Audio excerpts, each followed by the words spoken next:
नारायणं नमस्कृत्य नरं चैव नरोत्तमं देवीं सरस्वतीं व्यासं ततो जयमुदीरयतमुखं कुरुदिवासाळं पुण्डलं गयतेगिरिं यत्कृपात्तमहं वन्दे परमानन्दमाधवं निगमकल्पगणितं बलं सुखं गाधं तद्रवसंयुतं प्रियतभागवतं नरसमालयं गुरोरसिका भूभावकाः भूव्यासं वसिष्ठनप्तारं सत्यपुत्रनकल्मषं पराशरात्मजं वन्दस्वतातमुतपोनिधिं व्यासाय विष्णुरूपाय व्यासरूपाय विष्णवे नमो वै ब्रह्मनिधये वासिष्ठाय नमो नमः ओं श्रीपरमात्मने नमः ओं नमो भगवते वासुदेवाय हरि ओं वर्तमान दशम स्कंध अध्याय 90 जोटाकि दशम स्कंधर शेष भितर भगवान महिषी मैंने स्त्री मैंने बर्तमान प्रभु को विरह कातर होक लक्ष्य कर निजर विरह व्यथा प्रकाश कर प्रकार वर्णना चलती किसी जाइए आ कि अच्छे देखा हंस स्वागत मास्यता इव भये बृहंग शौरी कथा दूतम विदाम पक्षी दलित स्वस्त्यास्त उत्तम पुरा किंबा न चलसौहृद स्वरचित कस्मात् भजामयम क्षौद्रापय कामदंग श्रियमृते शैविक निष्ठा स्त्रिया ये सब कोकिल कहते मेघू कहते सेमती बर्तमान हंस को देखे कौन गोटे प्रभुंर राणी पत्नी प्रभुंर पत्नी हंस को लक्ष्य कर कहते कौन कहले हंस हंस स्वागत आस्यता हंस मत सुस्वागत स्वागत करके डाकुच आ बस आस्यता मान बस पीब पय क्षीर दूसरी पी दुही अंग शौरी ही कथा आउ तू मुझे तू निश्चय दूत होकर प्रभुंर नहीं मोर कल्पना कर दूत रूप में आसु हौ भल कलु आसुला क्षीर टे दूसरी पी कौन करू ना सौरे है कथा कथा ब्रूही कह ब्रू कहवा कौन कहू सौरे है सुरसेन नाती कहते किए कृष्ण आ वसुदेव हेले बाप वसुदेव पाले जेज सुरसेन जेज नाती कह तेणु से हिसाब से तुम बर्तमान से ना भी शौरी सुरसेन नाती हिसाब से ना शौरी गोपा ना अनुसार वसुदेव नाम को लेकर वासुदेव सुरसेन नाम को लेकर शौरी तेणु शौरी मैंने कृष्ण कथा मो आगे कह तू दूत हो निश्चय आसीचु ते सुस्वागत आसे टे ब क्षीर दूसरी खा प्रभु कथा मत कह दूतम त्वांग विदाम क्वचित अजित स्वस्त्यास्त भक्तम उत्तम पुरागा ताले तो निश्चित भाव दूत विचारि क्वचित अजित ताले अजित तार ना तो अजित ना कहीं तुम पराजय करें भगवान अजित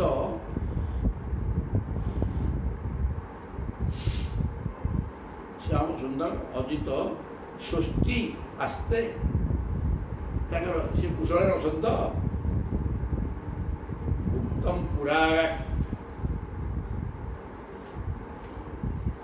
अरे भाई बंधुता तो पानी गार किंबा न चल सौहृद स्मरती चल सौहृद ताकर मित्र सुहृद भाव किसी अर्थ नहीं ଏ ଗୋପାଙ୍ଗନା ଯେମିତି କହିଥିଲେ ସେମିତି କରୁଛନ୍ତି ଆଉ କାହିଁକିନା ଆମ ସାଙ୍ଗରେ ତାଙ୍କର ବହୁତ ପ୍ରେମ କିନ୍ତୁ କୁଆଡ଼େ ପଳେଇଲା ସେ ସବୁ ଭୁଲି ଯାଆନ୍ତି ଭୋଳା ଭୋଳା ସେ ପ୍ରେମର ଅର୍ଥ ପଇସା କରିନି ଆମେ ମନ ଦେଇକିରି ପ୍ରାଣ ଦେଇକିରି ସେ ତାକୁ ଆରାଧନା କରୁଛୁ ତାକୁ ସ୍ୱାମୀ ରୂପରେ ଗ୍ରହଣ କରିଛୁ ସମ୍ପୂର୍ଣ୍ଣ ତାଙ୍କ ପାଇଁ ସମର୍ପିତ କିନ୍ତୁ ସେ କୁଆଡ଼େ ପଳେଇବେ ବୋଇଲେ ପଳେଇଲେ ତୋ କଥା ଚିନ୍ତା କରିବେନି କିମ୍ବା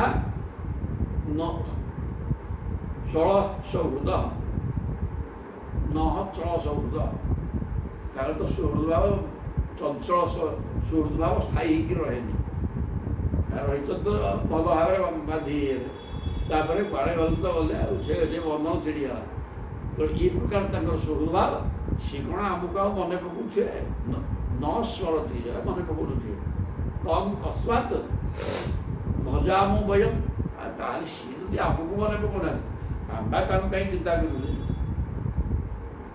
ଦୂତ ବୋଲି ଚିନ୍ତା କରି ସୁନ୍ଦର କଥା ଶୁଣ ହଂସକୁ କହୁଛନ୍ତି ସିଏ ଗୋଟେ ତାଙ୍କର ସୁହୃଦ ଭାବଟା ଚଳଚଞ୍ଚଳ ସିଲେ ଅଛି ସିଲେ ନାହିଁ ତମ ପାଖରେ ଅଛନ୍ତି ତ ଦେଖେଇ ହେବେ ଗୋଟେ କାହାକ ମୁଁ ତମର ଚାଲିଗଲେ କୁଆଡ଼େ ସରିବା ଆଜି ପାଠ ଆଉ ସିଏ ମନେ ପକେଇବ ତେଣୁ ଆମେ କାହିଁକି ତାଙ୍କୁ ମନେ ପକେଇବୁ ଏମିତି କହୁଛନ୍ତି କିନ୍ତୁ ମନେ ପକେଇକିରି ରାତିରେ ଶୋଉନାହାନ୍ତି ଖାଉନାହାନ୍ତି ଅନବରତ କୃଷ୍ଣ ଚିନ୍ତନରେ ଅଛନ୍ତି କହିଲେ କ୍ଷୌଦ୍ରା ଆଳାପୟ କାମଦମ ଶ୍ରିୟମୃତେ ଶୈବିକ ନିଷ୍କାଷ୍ଟ୍ରିୟମ୍ ସତ କହିଲୁ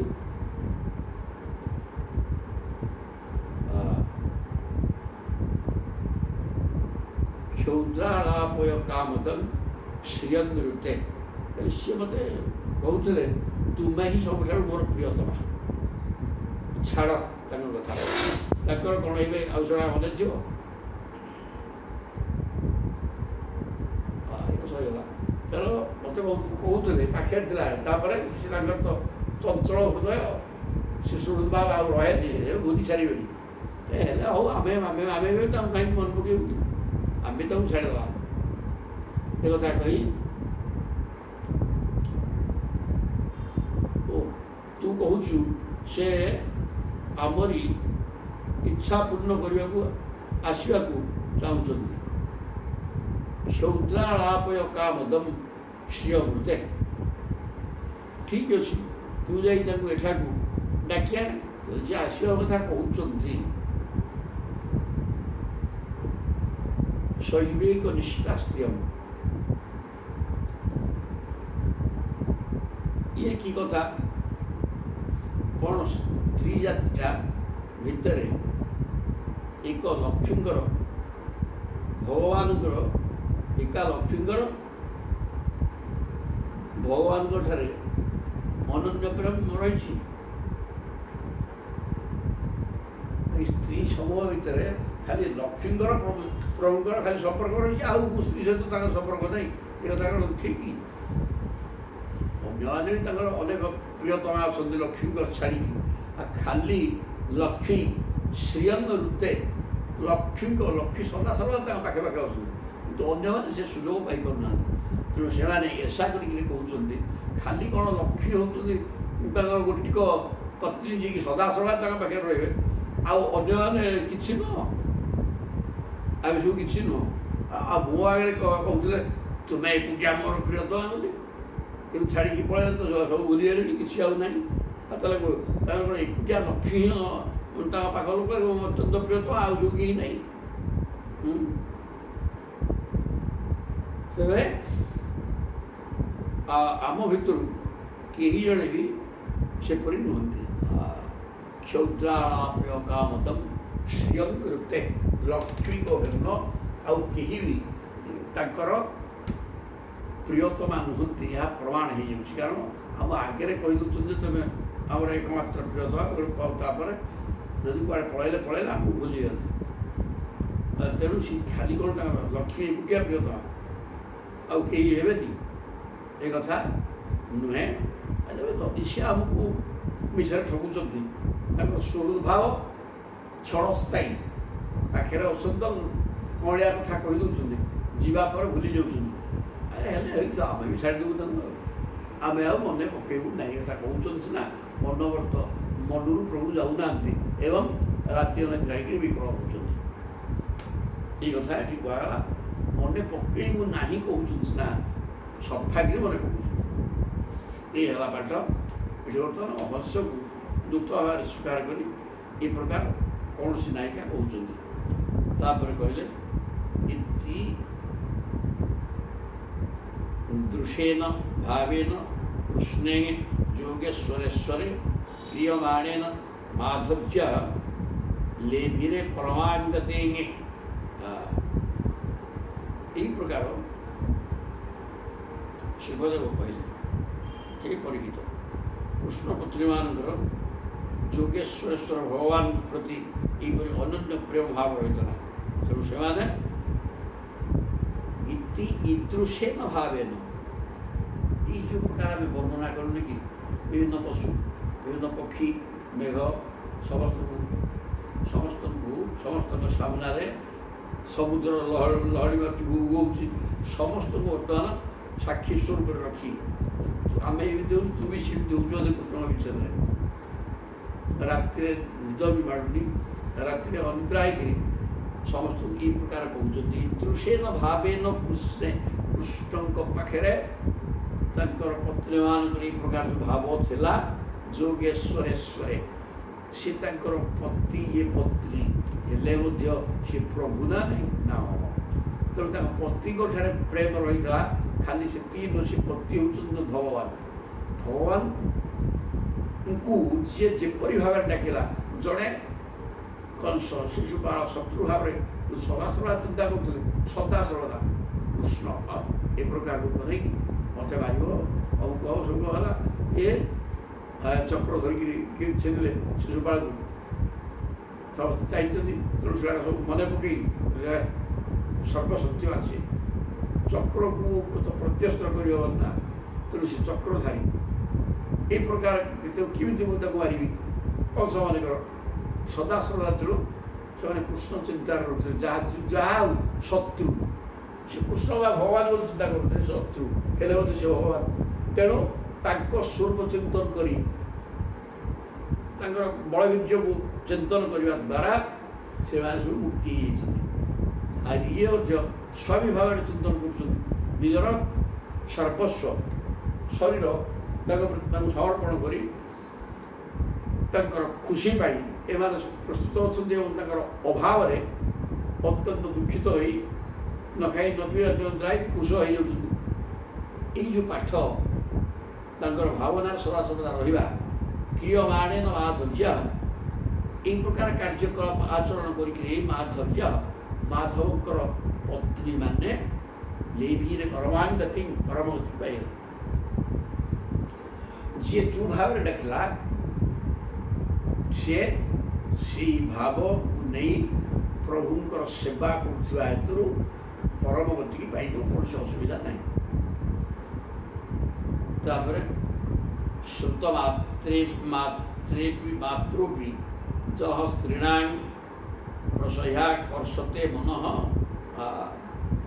ଉରୁ ଗାୟୁର୍ଗୀତୁ ବା ପଶ୍ୟନ୍ତୀନାଂ ଉତ୍ତଃ ପୁନଃ ଦୀର୍ଘାୟ ଆସିଗଲେ ଗିଦି ଗିଦି ହେଇକି ଦୌଡ଼ିବେ। ଶ୍ରୁତ ମାତ୍ରପି ଚହ ସ୍ତ୍ରୀଣାଂ ପ୍ରସହ୍ୟ ଆକର୍ଷତେ ମନଃ। ରେ ବାପା, ସେ ପ୍ରଭୁଙ୍କର ରୂପ ବର୍ଣ୍ଣନା ଅନ୍ୟଠାରୁ ଶୁଣିଲେ। ଶ୍ରୁତ ମାତ୍ର, ମୋଟେ ଦେଖିନି ସେ ଲୋକ, ସେ କୌଣସି ସ୍ତ୍ରୀ ତାଙ୍କୁ ମୋଟେ ଦେଖି ନାହିଁ, କିନ୍ତୁ ତାଙ୍କ ରୂପ ବର୍ଣ୍ଣନା ଅନ୍ୟ ମୁଖରୁ ଶୁଣି ପ୍ରସହ୍ୟ ବଳାତ୍କାର, ମନୁଟା ବଳାତ୍କାରରେ କର୍ଷିତ, ତାଙ୍କ ପ୍ରତି ଆକୃଷ୍ଟ ହେଇଯିବ, ମନ ଆଉ ସମ୍ଭାଳିକି ରହିବନି। ତାଙ୍କ ରୂପର ମାଧୁର୍ଯ୍ୟ ଅନ୍ୟ ମୁଖରୁ ଶୁଣୁଥିବା ସ୍ତ୍ରୀଟା ତାଙ୍କ ପ୍ରତି ଆକୃଷ୍ଟ ହେଇଯିବରେ ସାଙ୍ଗେ ସାଙ୍ଗେ କୌଣସି ଅସୁବିଧା ନାହିଁ। ଇଏ ହେଲେ ଭଗବାନଙ୍କର ସ୍ୱରୂପ, ପ୍ରଭୁ ଆନନ୍ଦମୟ। ତେଣୁ ତାଙ୍କ ଶରୀରରେ ମଧ୍ୟ ଆନନ୍ଦ ଅଛି, ଶରୀରଟା ବି ବ୍ରହ୍ମରେ। ତେଣୁ ସିଏ ପାଞ୍ଚ ଭୌତିକ ନୁହଁ। ତେଣୁ ସିଏ ବ୍ରହ୍ମ, ଯେହେତୁ ବ୍ରହ୍ମ ଆନନ୍ଦ ନା, ଆନନ୍ଦୋ ବ୍ରହ୍ମ, ବ୍ରହ୍ମ ହେଉଛନ୍ତି ଆନନ୍ଦ, ଏବଂ ଶରୀର ମଧ୍ୟ ଆନନ୍ଦଦାୟକ। ଏମିତି ରୂପ ତ କୋଉଠି ନାହିଁ। ଆଉ ତେଣୁ ଦେଖିଲେ ଆନନ୍ଦ ଆସିଲା। ଆଉ ତେଣୁ ସୁନ୍ଦର କଥା କୁହାଯାଉଛି, ଜଣେ ବ୍ୟକ୍ତି କୌଣସି ସ୍ତ୍ରୀ ଯୁବତୀରେ ଯଦିଓ ପ୍ରଭୁଙ୍କୁ ଦେଖି ନାହିଁ କିନ୍ତୁ ତାଙ୍କ ଗୁଣବର୍ଣ୍ଣନା ଶୁଣିକି ତାଙ୍କ ପ୍ରତି ଆକୃଷ୍ଟ ହେଇଯିବାକୁ ବାଧ୍ୟ, କେହି ଅଟକେଇ ପାରିବେନି। ଉରୁଗାୟ ଉରୁଗୀତ ବା ପଶ୍ୟନ୍ତି ନାଇଁ କୁତଃ ପୁନଃ। ସେ ପ୍ରଭୁଙ୍କର ରୂପ ବର୍ଣ୍ଣନା ଗୀତ ଆକାରରେ ବା କଥା ଆକାରରେ ଯଦି କାହାଠୁ ଶୁଣିଲା ତାହେଲେ ତାର ମନ ଆକୃଷ୍ଟ ହେଇଯିବ। ପଶ୍ୟନ୍ତି ନାଇଁ କୁତଃ ପୁନଃ। ଆଉ ଯିଏ ସେ ସ୍ୱରୂପକୁ ଦେଖିଦେଲା ଯାଉନ ତା ମନ ସମ୍ଭାଳିବ ତ ଆଦୌ ଆଉ ହବନି। ଯିଏ କେବଳ ତାଙ୍କର ରୂପ ବର୍ଣ୍ଣନା ବା କାର୍ଯ୍ୟକଳାପ, ବଳ ପରାକ୍ରମ, ରାକ୍ଷସ ବଧ ଇତ୍ୟାଦି ଏଗୁଡ଼ା ଖାଲି ଶୁଣିଦେଲା କ୍ଷଣି ମନ ଆକୃଷ୍ଟ ହେଇଯିବ। ଯିଏ ଦେଖିବ ତା ମନ ଯିବ କୁଆଡ଼େ ବାପା, ପାଗଳ ହେଇଯିବ। ସିଏ ଯହ ସମ୍ପର୍ଯ୍ୟଚରଣ ପ୍ରେମନାଗ ପାତ ସମ୍ଭାବନାଦିଭି ଜଗଦ୍ଗୁରୁ ଭର୍ତ୍ତୁବୁଦ୍ଧ୍ୟାଗ ତାସାଂ କିଂ ବର୍ଣ୍ଣତେ ତପଃ। ହରିବଲ ହରିବଲ ହରିବଲ, ଚମତ୍କାର ଚମତ୍କାର। କୁହନ୍ତୁ ଯହ ଯାହା ସମ୍ପର୍ଯ୍ୟଚରଣ ପ୍ରେମନା। ଆଉ ଯେଉଁ ସ୍ତ୍ରୀ ଗୁଡ଼ାକ ତାଙ୍କର ଯେଉଁ ପତ୍ନୀମାନେ 16,108 ସେମାନେ ସମ୍ପର୍ଯ୍ୟଚରଣ ପ୍ରେମନା ପ୍ରେମର ସହିତ ପ୍ରଭୁଙ୍କର ଟିକିନିଖି ସେବା। ଅନେକ ଦାସ ଦାସୀ ଥିଲେ ମଧ୍ୟ ସେମାନେ ସିଧାସଳଖ ପ୍ରଭୁଙ୍କ କାମ କରୁଥିଲେ, ଅନ୍ୟ କାହା ମାଧ୍ୟମରେ ନୁହେଁ। କାହିଁ ପ୍ରଭୁଙ୍କର ରୂପ ଆକର୍ଷିତ ରୂପରେ ମୋହିତ ହେଇ ସେ ରୂପକୁ ସେ ଛାଡ଼ି ପାରୁନଥିଲେ। ଏ ସୁଯୋଗ ଆମକୁ ମିଳିଛି ମାନେ ଏ ସୁଯୋଗ ତ ପାଇବା ପାଇଁ ଅନ୍ୟ ନାରୀ ଗୁଡ଼ାକ ମଧ୍ୟ ତାଙ୍କ ରୂପ ଦେଖିଲେ ଆକୃଷ୍ଟ ହେଇକିରି ତାଙ୍କ ସେବା କରିବାକୁ ଚାହୁଁଛନ୍ତି। ଆମେ ସେବା କରିବା ସୁଯୋଗ ପାଇକିରି ଆମେ ଅନ୍ୟ ଦ୍ୱାରା ସେବା କରିବା ନା ହେବନି। ଯେ ପ୍ରକାର ସେମାନେ କରୁଥିଲେ ପାଦ ସମ୍ବାହନାଦିଭି ଏବଂ ପାଦ ସେବା, ନିଜ କୋଳରେ ପାଦକୁ ରଖିକିରି ପାଦ ଚିପିବା, ଅନ୍ୟାନ୍ୟ ଯାବତୀୟ ସେବା ପ୍ରଭୁଙ୍କର କାମ ସେମାନେ କରୁଥିଲେ। ଜଗତଗୁରୁ ଭର୍ତ୍ତୁବୁଦ୍ଧ୍ୟା, ସେ ହେଲେ କୃଷ୍ଣ ମଧ୍ୟ ଜଗତଗୁରୁ, ଜଗତର ଗୁରୁ ବ୍ରହ୍ମ ପଦାର୍ଥ ଭଗବାନଙ୍କୁ ନିଜର ସ୍ୱାମୀ ଭାବରେ ସେମାନେ ଅନବରତ ସେବା କରିବାରେ ଲାଗିଥିଲେ। ତା ସାଙ୍ଗେ ବର୍ଣ୍ଣତେ ତପ। ଆଉ ସେମାନଙ୍କର ତପସ୍ୟା କଥା କ'ଣ ବର୍ଣ୍ଣନା କରିବା, କମ୍ ସୁଯୋଗ ପାଇଛନ୍ତି। କେତେ ତପସ୍ୟାର ଫଳ ତାଙ୍କର ଥିଲା, ଯାହାଫଳରେ ସେମାନେ ସ୍ୱୟଂ ବ୍ରହ୍ମ ପଦାର୍ଥଙ୍କର ସେବାରେ ଜୀବନ କଟଉଛନ୍ତି। ତାଙ୍କ ରୂପ ଦେଖିବା ଲୋକ ବାହ୍ୟା ହେଇକି ତାଙ୍କ ବସରେ ପଡ଼ିବ। ଏବଂ ବିଦୁଦିତମ୍ ଧର୍ମଂ ଅନୁତିଷ୍ଠନ୍ ସତାଂ ଗତିଃ ଗୃହଂ ଧର୍ମାର୍ଥ କାମାନାଂ ମୁହୁ ସାଦର୍ଶୟତ ପଦମ୍। ଏବଂ ବେଦो ଉଦିତମ୍ ଧର୍ମଂ ଅନୁତିଷ୍ଠନ୍ ସତାଂ ଗତିଃ। এই ପ୍ରକାର ବେଦ ଉଦିତ ଧର୍ମ। ଧର୍ମ କ'ଣ ବେଦରେ କୁହାଯାଇଛି? ଧର୍ମ ବୋଇଲେ କ'ଣ? ଶବ୍ଦର ଅର୍ଥ ଧା ଧାତୁ ଧର୍ମ ହେଇଛି। ଧାନ ଧା ଧାତୁ ଧାରଣ ପୋଷଣ, ଯେଉଁ ଯିଏ ଧରିକିରି ରଖିଛି ମାନେ ଯିଏ ଥିବାରୁ ଆମେ ଅଛେ ଏବଂ ପାଣି ପୋଷିକି ରଖିଛନ୍ତି। ଅମ୍ଳଜାନ, ଜଳ, ଖାଦ୍ୟ ଏଇ ତିନିଟା ନିହାତି ଦରକାର ତ ବଞ୍ଚିବା ପାଇଁ। ତେଣୁ ଇଏ ସବୁ ଦେଇକିରି ସେଇ ହିଁ ରଖିଛନ୍ତି, ସେଇ ହିଁ ବଞ୍ଚେଇକି ସେ ଥିବାରୁ ଆମେ ବଞ୍ଚୁଛେ। ନହେଲେ ପ୍ରାଣବାୟୁ ସହ ସବୁ ଉଡ଼ିକିରି ପଳେଇବ, ପ୍ରଭୁ ଚାଲିଗଲେ, ବାୟୁ ଆଉ ଯିବା ଆସିବା ବନ୍ଦ। ତେଣୁ ଏବଂ ବେଦୋଦିତ ଧର୍ମ। ତେଣୁ ବେଦରେ ଯାହାକୁ ଧର୍ମ ବୋଲି କୁହାଯାଇଛି, ଧର୍ମ ତ ନିଜେ ପ୍ରଭୁ ଏବଂ ସେ ପ୍ରଭୁଙ୍କ ସେବା କରିବା ହିଁ ସମସ୍ତଙ୍କର ଧର୍ମ। ଏ କଥା ବେଦବିହିତ କଥା। ଅନୁତିଷ୍ଠନ୍ ସତାଂ ଗତିଃ। ତେଣୁ ସେ ବେଦର ନିର୍ଦ୍ଦିଷ୍ଟ ମାର୍ଗ, ଭଗବାନ ପାଇବା ପାଇଁ ଯେଉଁ ମାର୍ଗ ବର୍ଣ୍ଣନା କରାଯାଇଅଛି, ସତ୍ପୁରୁଷମାନଙ୍କର ଏକମାତ୍ର ଆଶ୍ରୟ।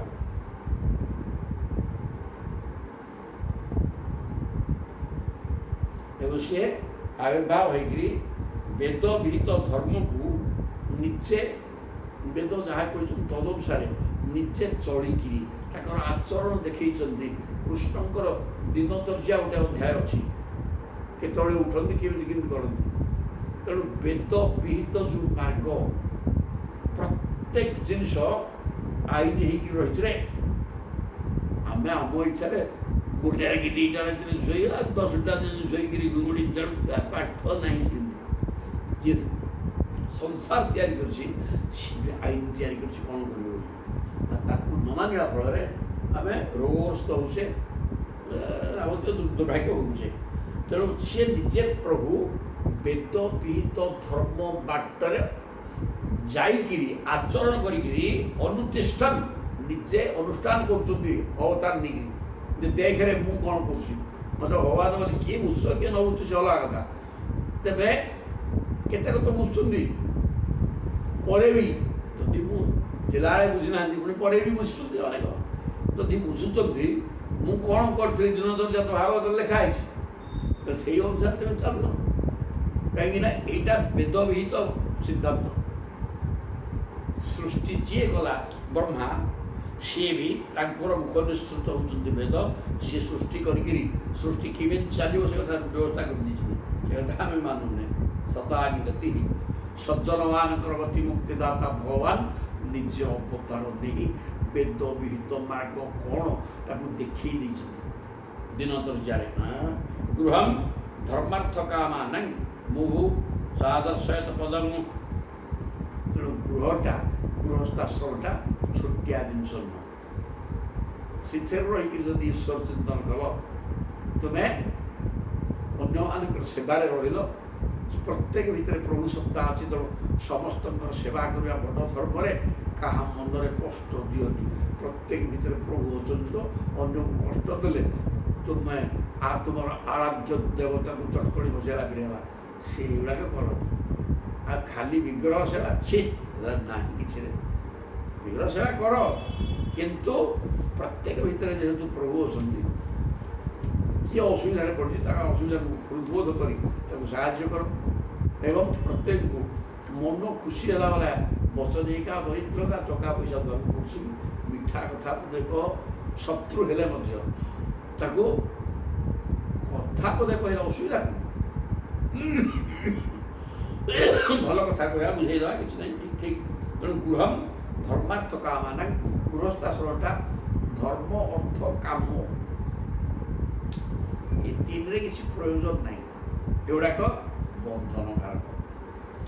ତେବେ କାମାନାଂ ମୁହୁ ସାଦର୍ଶୟତ ପଦମ୍ କିନ୍ତୁ ସେଇ ବନ୍ଧନ କାରକ ହେଲେ ମଧ୍ୟ ସିଏ ବି ମୁକ୍ତିଦାୟକ ହେବ। ସବୁ ତ ପରସ୍ପର ବିରୋଧ ଧର୍ମ ଅଛି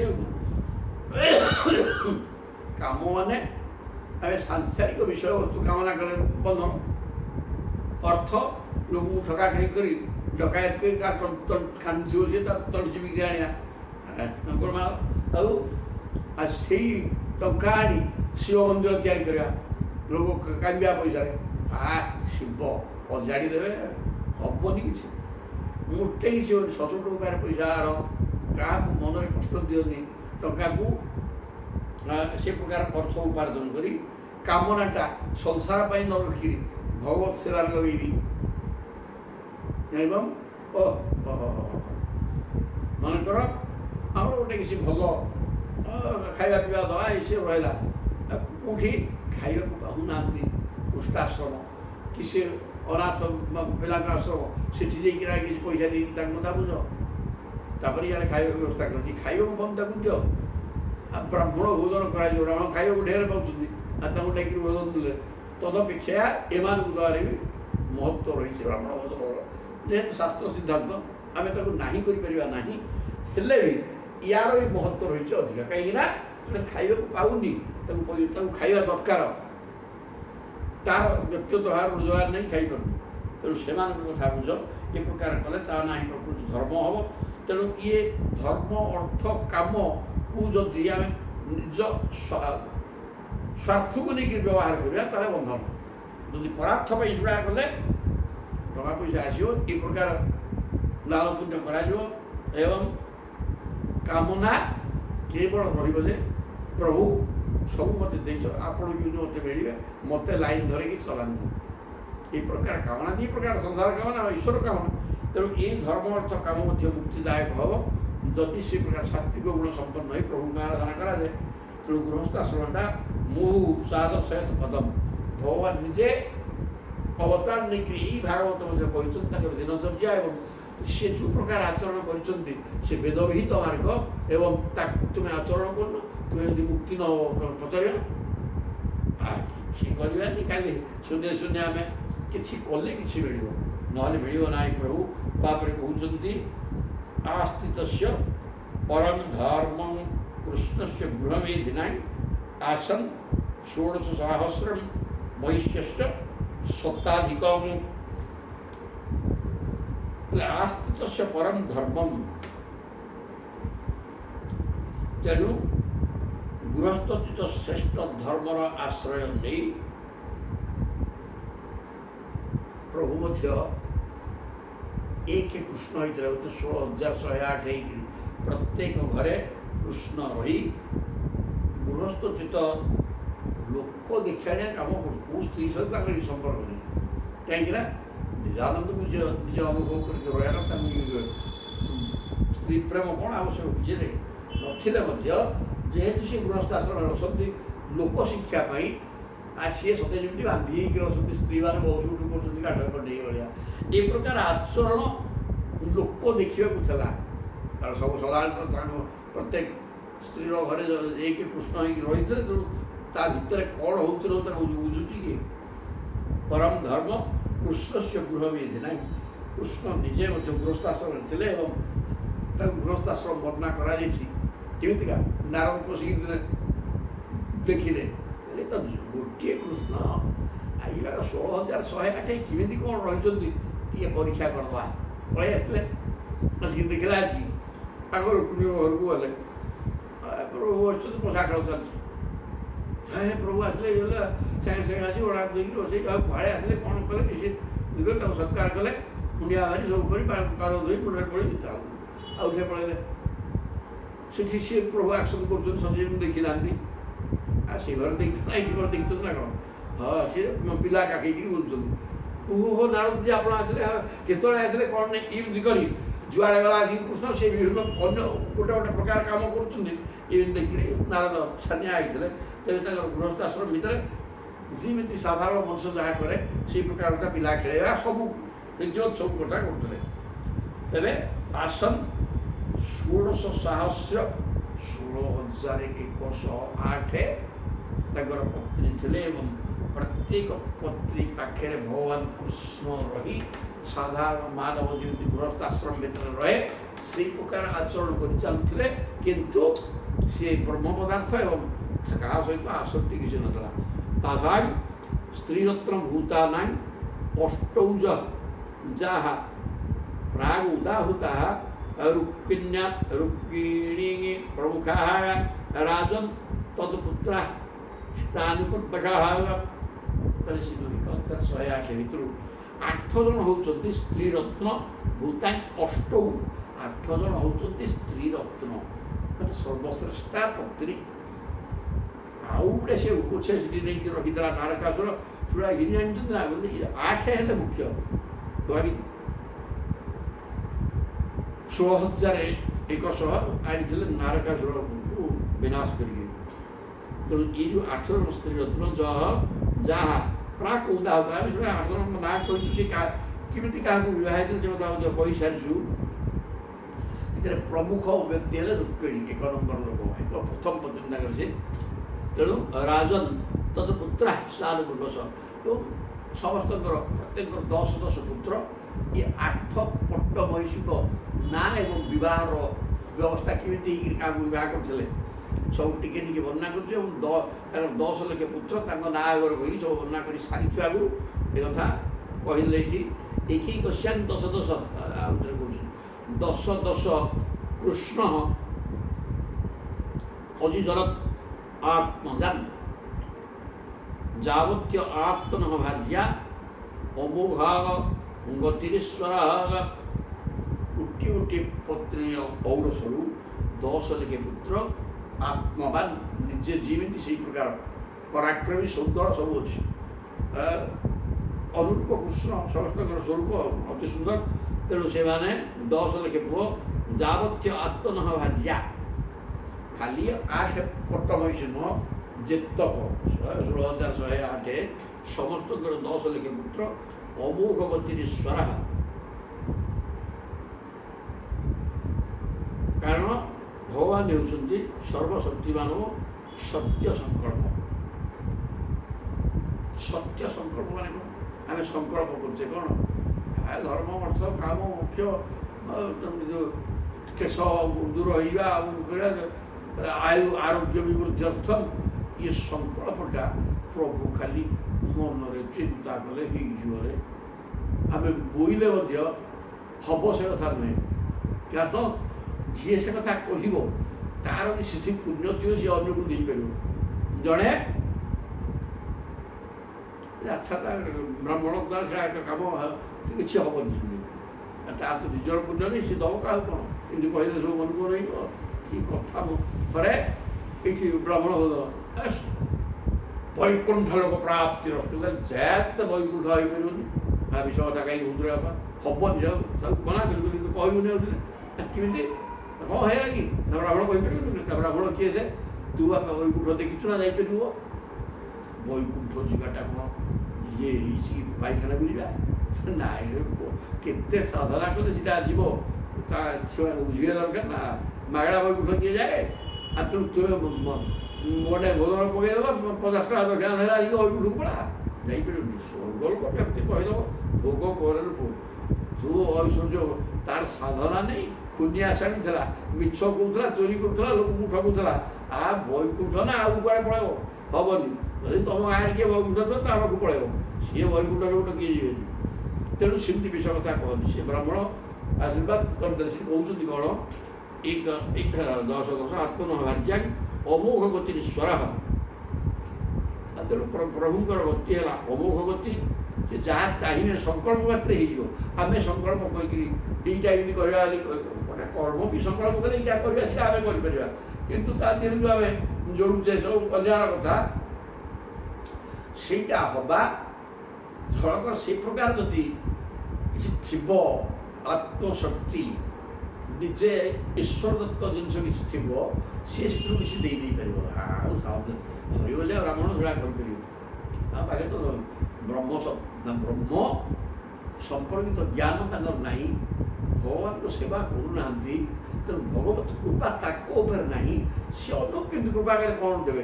ଆମ ପାଖରେ 5 ଟଙ୍କା ଅଛି, ଆମେ କହିବା ତାହେଲେ 100 ଟଙ୍କା ନେ, 100 ଟଙ୍କା ଦିଆହେବ ବୋଲି ପାଇବ କୋଉଠି ଦେବ?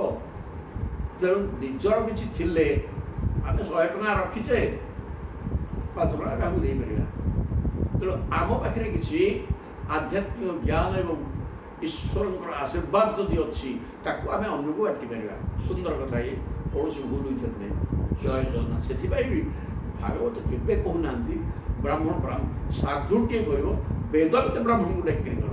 ଯିଏ ଯେଉଁ ବ୍ରାହ୍ମଣ ଜ୍ଞାନ ସମ୍ପନ୍ନ, ଆଉ ହରିବୋଲିଆ ବ୍ରାହ୍ମଣ ଡାକିରି କଲେ କୌଣସି କିଛି ସିଦ୍ଧି ହେବନି। କାରଣ ସିଏ ନିଜେ ସିଦ୍ଧ ନୁହେଁ। ଜୟ ଜଗନ୍ନାଥ। ପକ୍କା କଥା। ଯାହାର କିଛି ଅଛି, ଆଉ ଜଣକୁ କ'ଣ ଦେବ? କିଛି ନାହିଁ, ସେ ଦେବ କାହାକୁ? ତାପରେ କହୁଛନ୍ତି ତେଷାଂ ଉଦ୍ଦାମ ବୀର୍ଯ୍ୟାଣାଂ ଅଷ୍ଟାଦଶ ମହାର୍ଥାଃ ଆସନ୍ ଉଦାର ଦଶଶଃ ତେଷାଂ ନାମାନି ମେ ଶୃଣୁ। ଏଇଟା ସବୁ ତ କହିଥିଲେ ଆଗରୁ।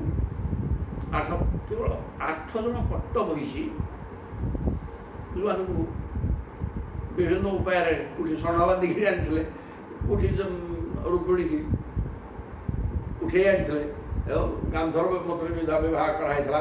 ରୁକ୍ମିଣୀ ତାଙ୍କ ଇଚ୍ଛାରେ ଆହ୍ୱାନ କରିଥିଲେ ଭଗବାନଙ୍କୁ, ସେ ଆଣିକି ତାକୁ ବିବାହ କରିଥିଲେ, ଯୁଦ୍ଧ କରିକି ସେଠି ସମସ୍ତଙ୍କୁ ପରାଜୟ କରିକି। ତେଣୁ ବିଭିନ୍ନ ପ୍ରକାର ଉପାୟରେ 8 ଜଣଙ୍କୁ ଆଣିଛନ୍ତି। ସେମାନଙ୍କର 10 ଲେଖକୁ ଆଗରୁ ବର୍ଣ୍ଣନା କରାଯାଉଛି। ତେଣୁ ଏଠି କହୁଛନ୍ତି ଏମାନଙ୍କ ଭିତରେ ତେଷାଂ ଉଦ୍ଦାମ ବୀର୍ଯ୍ୟାଣାଂ ଅଷ୍ଟାଦଶ ମହାରଥାଃ। ତା ଭିତରେ 18 ଜଣ ସର୍ବଶ୍ରେଷ୍ଠ ମହାରଥ ଥିଲେ।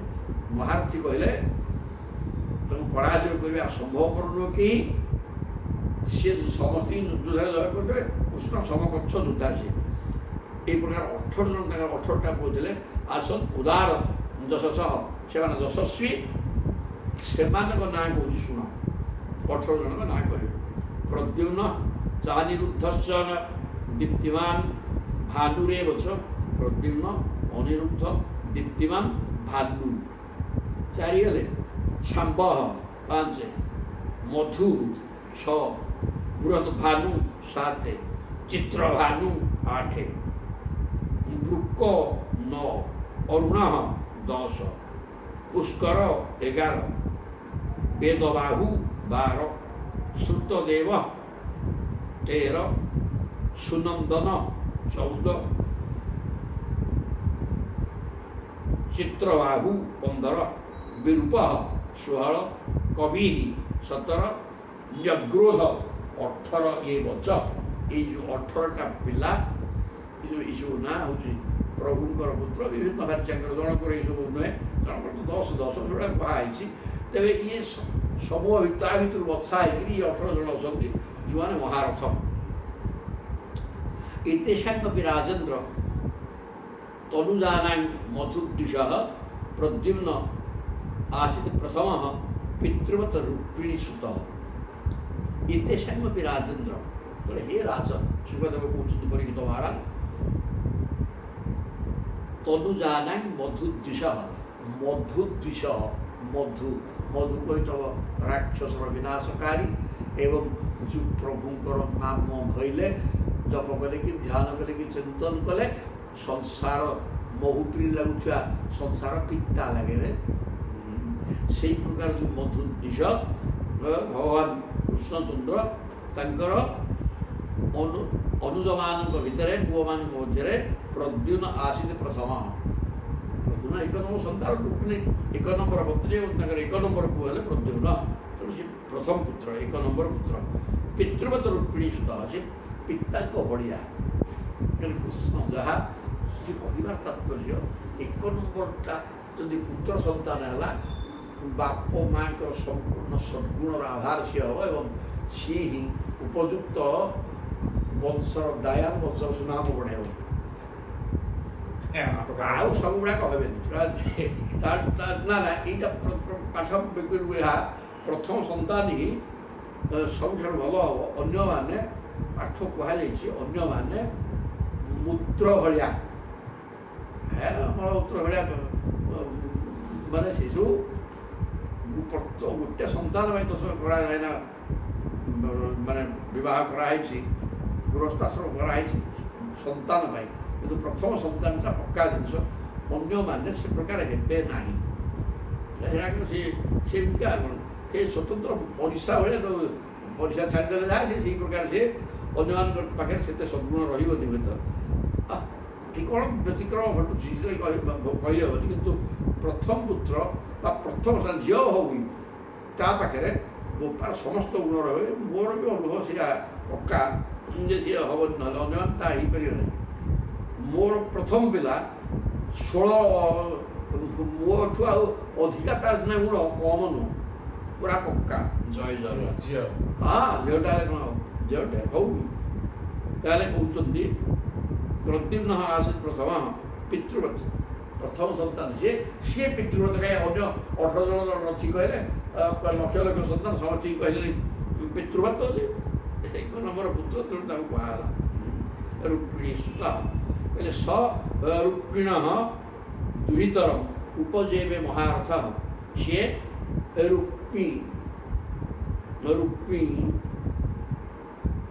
रुक्मी होती रुक्मिणीकर ज्येष्ठ भ्राता जी कृष्ण सहित शत्रुता तांकर झील को विवाह करते किए ना रुक्मिण दुहितरम उपजेवे महारथ से मैंने प्रद्युम्न विवाह करते रुक्मिणीकर भाईर को मामू झील बोली तस्मात् सुत अनिरुद्ध ताकू अनिरुद्ध अभूत नागायुत बलान्वित अनिरुद्ध एक नाग माने हाथीर बल कम प्रद्युम्न जमी अनिरुद्ध आहरी बलवान अनिरुद्ध उषा अनिरुद्ध कौन पराजय कर सैन्य सामंत समझी समस्त मारिक गुंड कर नाग पास बाधिकी ଏକୁଟିଆ ସିଏ ବାରାସୁର 1000 ହାତ ବହୁତ ପରାକ୍ରମୀ ଏବଂ ସଞ୍ଜୟ ଦାମ ନେଇକି ଯାଇକିରି ମଧ୍ୟ ଯୁଦ୍ଧରେ ପାରିଲେନି ସହଜରେ ତାଙ୍କୁ ସେଠୁ ବାନ୍ଧିକି ଦେଲେ ନାଗ ପାଖରେ। ତେଣୁ ଇଏ କହୁତ ହାତୀର ବଳ ସଚାପି ରୁକ୍ମିଣ ପୌତ୍ରୀ ଦହି ସିଏ ମଧ୍ୟ ଇଏ ଗୋଟେ ବିଚିତ୍ର ହେଇଛି ଏଠି ମାମୁ ଝିଅକୁ ବିବାହ ରୁକ୍ମିଙ୍କର ଝିଅକୁ ବିବାହ ହେଲେ ପ୍ରଦ୍ୟୁମ୍ନ ରୁକ୍ମିଙ୍କର ପୁଅର ଝିଅକୁ ବିବାହ ହେଲେ ପ୍ରଦ୍ୟୁମ୍ନଙ୍କର ପୁଅ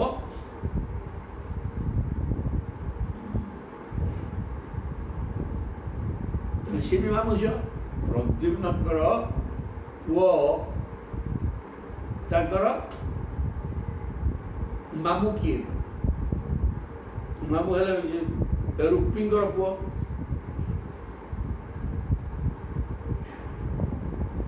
ପ୍ରଦ୍ୟୁମ୍ନଙ୍କର ପୁଅଟା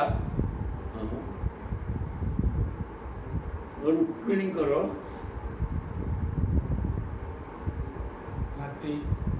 ରୁକ୍ମିଣୀଙ୍କର ଇଏ ହଁ ନାତି ତେଣୁ ତାଙ୍କ ଭାଇ ହବ ମାମୁଁ ଆଉ ତେଣୁ ମାମୁଁ ପୁଅ ଭାଇ ରୁକ୍ମିଣୀଙ୍କର ପୁଅ ହେଲା ମାମୁଁ ପୁଅ ଭାଇର ଝିଅକୁ ବିବାହ ହେଇଥିଲେ ଅନିରୁଦ୍ଧ ମଧ୍ୟ ତାକୁ ବିବାହ ହେଇଥିଲେ। ଏଇ ପ୍ରକାର ପାଠ ପ୍ରଦ୍ୟୁମ୍ନ ବିବାହ ହେଲେ ରୁକ୍ମୀ ମାନେ ନିଜର ମାମୁଁ ଝିଅକୁ ତାପରେ ତାଙ୍କ ପୁଅର ଝିଅକୁ ବିବାହ ହେଲେ ପ୍ରଦ୍ୟୁମ୍ନଙ୍କର ପୁଅ ସିଏ ବି ସେ ମାମୁଁ ଝିଅ ବୋଲି ଏଇ ପ୍ରକାର ହେଇକି ତାଙ୍କର ବିବାହ ହେଇଥିଲା। ଏତେ ସୁନ୍ଦର ଭାବରେ କହିଲେ ସଚାପି ରୁକ୍ମିଣ ପୌତ୍ରୀ ବଜ୍ର ତସ୍ୟ ଅଭବତ ଜସ୍ତୁ ମୌଷକାଦବଶେଷିତ ତାଙ୍କ ପୁଅ ହେଲା ବଜ୍ରକା ଅନିରୁଦ୍ଧଙ୍କ ପୁଅ ସେ ବଜ୍ରୁଟା କେବଳ ରହିଥିଲା ସମସ୍ତେ ଯଦୁବଂଶ ସମ୍ପୂର୍ଣ୍ଣ ଧ୍ୱଂସ ହେଇଗଲା ଯଦୁବଂଶର ସମ୍ରାଟ ବଜ୍ର ହେଇଥିଲା ନା ସେ ଜଣକ ରହିଥିଲା ଆଉ କିଛି କେହି ନାହାନ୍ତି ମୌଷକା ଅବଶେଷିତ ଯଦୁବଂଶ ବ୍ରାହ୍ମଣଙ୍କର ଅଭିଶାପରେ ବିନାଶ ହୋଇଯିବା ପରେ ଏକମାତ୍ର ବଜ୍ରନାଭ ହୋଇ ଜୀବିତ ଥିଲେ କୃଷ୍ଣଙ୍କର ବଂଶରକ୍ଷକ ସେ ଜଣକ ଯେମିତି ଏପଟେ ପରୀକ୍ଷିତ ସେପଟେ ବଜ୍ରନାଭ ବଜ୍ର ତାଙ୍କ ନାଁ ସମସ୍ତେ ଲୋପ ହୋଇଗଲେ ଯଦୁବଂଶୀ। ତାପରେ କହିଲେ ପିତୃବାହୁ ଅଭୂତ ତସ୍ମାତ୍ ସୁବାହୁ ତସ୍ୟ ତାତ୍ପଜ ବଜ୍ରଙ୍କର ପୁଅ ହେଲେ ପ୍ରତିବାହୁ ତାଙ୍କ ପୁଅ ସୁବାହୁ ତସ୍ୟ ତାତ୍ପଜ ସୁବାହୁ ଶାନ୍ତସେନ ସୁବାହୁଙ୍କ ପୁଅ ଶାନ୍ତସେନ ଅଭୂତ ତାଙ୍କ ପୁଅ ସୁତସେନସ୍ତୁ ତତ୍ସୁତ ଶାନ୍ତସେନଙ୍କ ପୁଅ ସୁତସେନ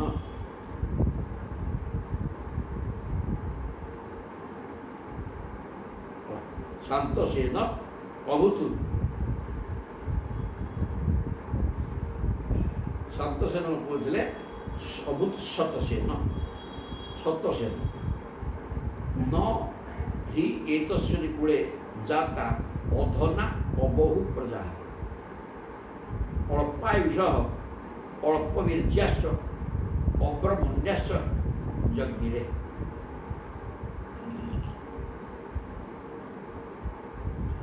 ସେ ବଂଶରେ କେହି ହେଲେ କି ଏତସ୍ମିନ୍ ବଂଶେ ଅଧନା କୃଷ୍ଣଙ୍କ ବଂଶରେ ଏଇ ଯେଉଁ ବଜ୍ର ତାଙ୍କ ବଂଶଧର ଶେଷ ପିଢ଼ି ତାପରେ ପରେ ଯେଉଁମାନେ ବି ତାଙ୍କ ବଂଶରେ ଜନ୍ମ ହେଲେ କେତେବେଳେ ନାଁ କୁହାହେଲା ଏମାନେ କେହି ନିର୍ଦ୍ଧନ ନଥିଲେ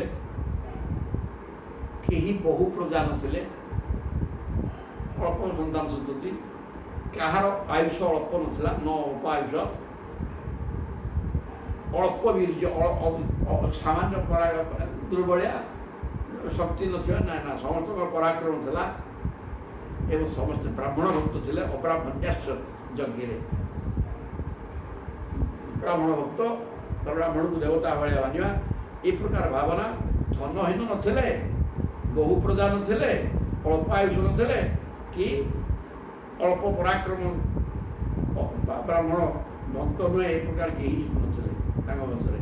ଯଦୁବଂଶ ପ୍ରସୂତା ନାହିଁ ପୁଂସାଂ ବିଖ୍ୟାତ କର୍ମଣା, ଯଦୁବଂଶରେ ପ୍ରସ୍ତୁତ ହୋଇଥିବା ପୁରୁଷମାନଙ୍କର କର୍ମ ଅତ୍ୟନ୍ତ ପ୍ରସିଦ୍ଧ। ସଂଖ୍ୟା ନ ଶକ୍ୟତେ କର୍ତ୍ତୁମ୍ ଅପି ବର୍ଷାୟୁତେ ହି ଅପି। ସେଗୁଡ଼ାକ ଲକ୍ଷ ଲକ୍ଷ ସନ୍ତାନ, ସେ କିଏ କେଉଁଠି କ'ଣ କରୁଥିଲା କ'ଣ ନାହିଁ, ୟାକୁ ଅୟୁତ ବର୍ଷ ଲାଗି ଚିନ୍ତା କଲେ ମଧ୍ୟ କର୍ତ୍ତୁମ୍ ଅପି ବର୍ଷ ଅୟୁତ, ଏକ ଅୟୁତ ବର୍ଷ ଲାଗିଲେ ସେଟାକୁ ବର୍ଣ୍ଣନା କରି ହେବ ନାହିଁ। ହେ ରାଜନ ପରିଗୀତ, ସର୍ଟକଟରେ କିଛି କହିଦେବୁ। ତାପରେ ତିସ୍ରଃ କୋଟ୍ୟଃ ସହସ୍ରାଣ ଅଷ୍ଟାଶୀ ଶତାନି च आसन् ଯଦୁକୁଳାଚାର୍ଯ୍ୟାଂ କୁମାରାଣାଂ ଇତି ଶ୍ରୁତମ୍। ଯଦୁକୁଳରେ ଆଚାର୍ଯ୍ୟ ମାନେ ଗୁରୁ ହେଇକିରି ଥିଲେ କେତେ ଲୋକ ଦେଖ ଶୁଣ, ତିସ୍ରଃ କୋଟି, 3 କୋଟି, ତିସ୍ର କୋଟି ସହସ୍ରାଣ ଯଦୁବଂଶୀ ବାଳକମାନଙ୍କୁ ଶିକ୍ଷା ଦେବା ନିମନ୍ତେ 3 କୋଟି 88 ଲକ୍ଷ ଆଚାର୍ଯ୍ୟ, 88 ଲକ୍ଷ, 3 କୋଟି 88 ଲକ୍ଷ କେବଳ ଗୁରୁ ଥିଲେ। କେତେ ଲୋକ ସେ ଥିଲେ ତା ଭିତରେ। ଆସନ୍ ଯଦୁକୁଳାଚାର୍ଯ୍ୟା, ଯଦୁଙ୍କର ଆଚାର୍ଯ୍ୟ ଭାବରେ ଏତିକି ଲୋକ ଥିଲେ। ତେଣୁ କହୁଛନ୍ତି ସଂଖ୍ୟାନଂ ଯାଦବାନାଂ କହ କରିଷ୍ୟତି ମହାତ୍ମନାଂ। ଇଏ ଯଦୁବଂଶକୁ କିଏ ଗଣିକିରି କହିବ କେତେ ଜଣ ଅସଂଖ୍ୟ। ଯତ୍ର ଅୟୁତାନାଂ ଅୟୁତ ଲକ୍ଷେଣସ୍ତେ ସ ଆହୁକ। ମହାରାଜ ଉଗ୍ରସେନଙ୍କର ପ୍ରାୟ 1 ନୀଳ ଅର୍ଥାତ୍ 10 ଲକ୍ଷ କୋଟି ସୈନିକ ଥିଲେ। ଲେଖା ହେଇଛି ଆପଣ 10 ଲକ୍ଷ କୋଟି ସୈନିକ। ତ ଏଗୁଡ଼ା ସବୁ କେତେ ଜାଗାରେ ରହିଥିଲେ, କ'ଣ ହେଇଥିଲେ, ଦ୍ୱାରକାପୁରରେ ସେ ଜଳ ଭିତରେ ସ୍ଥାନ ରହିଥିଲେ। ଥାଉ, ଆମର କ'ଣ ଦରକାର ସେଟା ଦେଖିବା।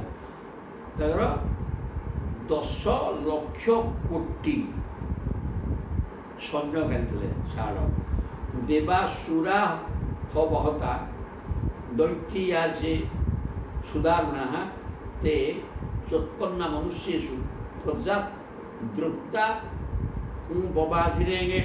हे परिचित जी प्राचीन काल में देवासुर युद्ध काल में बहु भयंकर असुर मरते। देवासुर आ हबे मान युद्ध हताह दैत्य देवासुर देवता और असुर अनेक समय युद्ध युद्धे अनेक असुर मले एवं सुदारुणा हाथे चोत्पन्ना मनुष्येषु से माने ही मनुष्य भीतर जन्म हुई बड़ गर्वी और प्रजापीड़ कहले। देवासुर युद्ध में जो असुर गुड़ाक मरले से कौन है सी आसुरिक गुण तक रहा रज एवं तम गुण संपन्न सेगुड़ाक आसिक मनुष्य लोक जन्म है। आज सेगुड़ा मनुष्य भीतर राक्षस रही मनुष्य सुप्रजा तृप्त से अत्यंत भयंकर है। से बलबीर्य संपन्न प्रजापीड़ तन्निग्रहाय हरिणा प्रोक्ता देवा जदुकूले सेगुड़ा क्षत्रिय भाव में आसिक असुर गुड़ा जो मले पका पाठ सेगुड़ाक मर्त्यपुर बलबीर्य संपन्न दुर्दांत हो सब जन्म सेगुड़ाक रजा हो रहा तेणु से प्रजापीड़ कहले। तेणु तन्निग्रह से विनाश करने प्रभु जदु कूले जदुवंश अवतार देले। अवतीर्ण कूल सतम तेषा एकाधिक रूप जदुकूल से प्रभु आसिक अवतार नहीं। हे परीक्षित जदुवंश 101 कूल गोष्ठी विभक्त होता। तो जदुवंशटा गोटे जदुवंश कहते से 101 गोष्ठी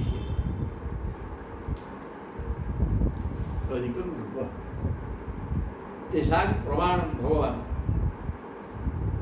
प्रभु तेना भवत हरि जे चानुवर्तिनस्तस्य बबुधुः बबृधुः सर्वजातनाः तेषां प्रमाणं भगवान्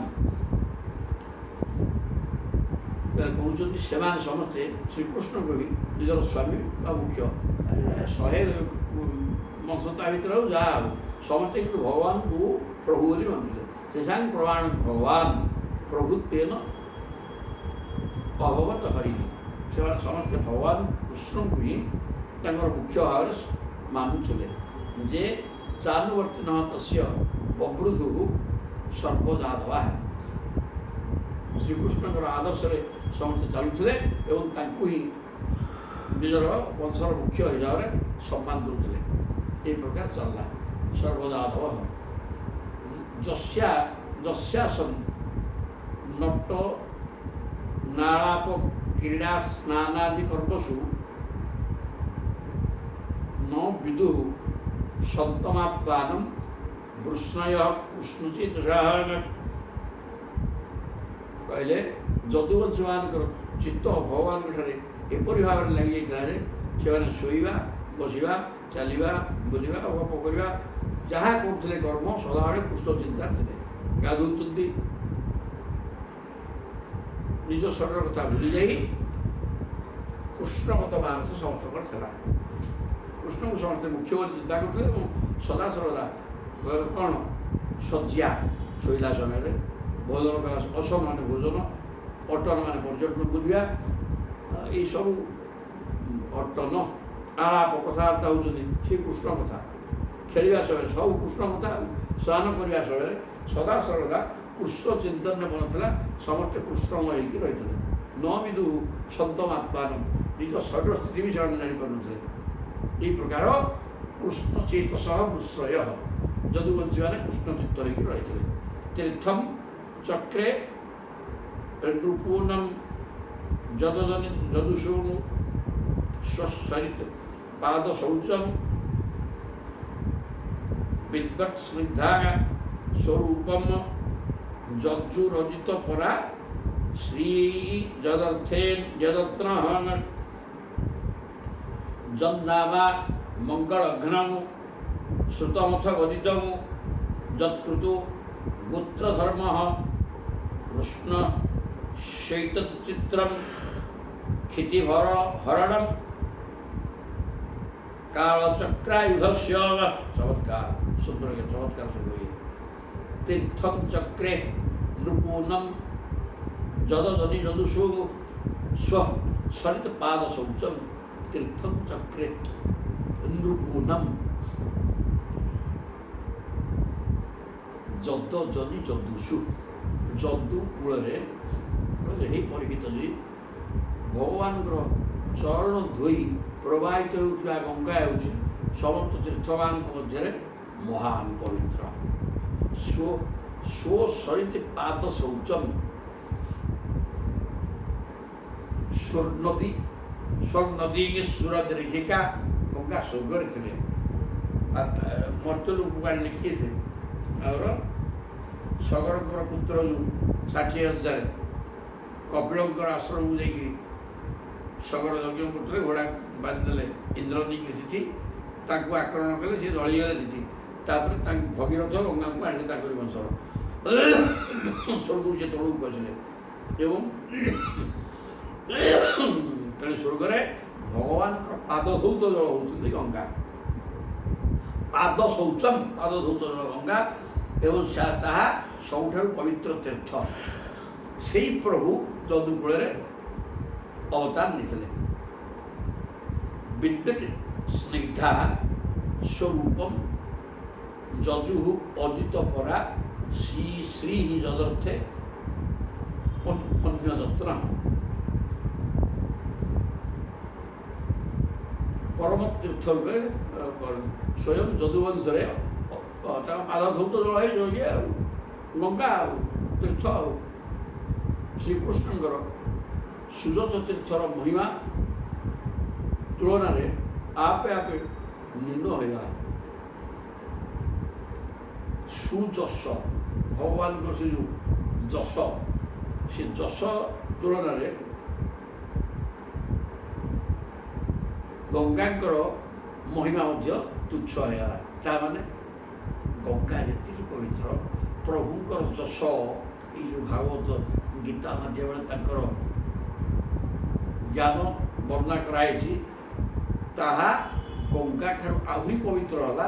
ଯାହାଫଳରେ ଗଙ୍ଗାଙ୍କ କଥା ସବୁ ଭୁଲିଗଲେ, ଗଙ୍ଗା ସ୍ନାନ କଲେ ଯେ ପାପ ମୁକ୍ତି ହେବ ସେ କଥା ଭୁଲିଗଲେ। ପ୍ରଭୁଙ୍କର ଯଶ ଆଗରେ ଗଙ୍ଗା ମ୍ଳାନ ପଡ଼ିଗଲେ। ପ୍ରଭୁଙ୍କର ଯଶ ଗାନଟା ତାଠୁ ଆହୁରି ପବିତ୍ରତମ ହେଇଗଲା। ଏହା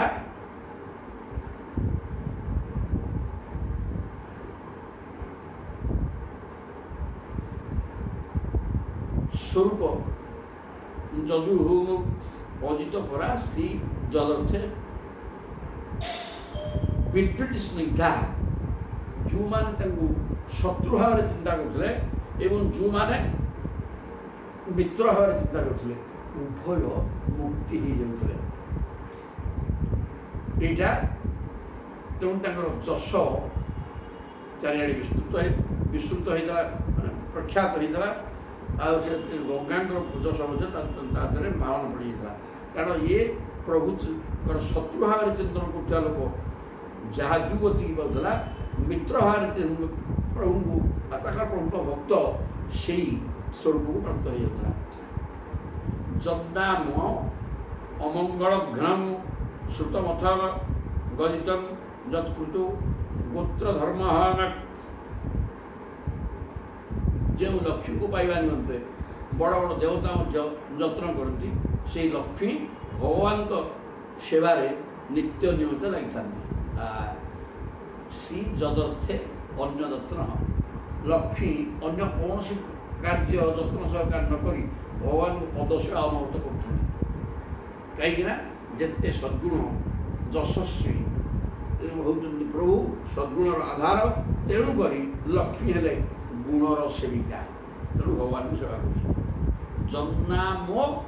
ଜନ୍ନାମା ଅମଙ୍ଗଳ ଘ୍ନ।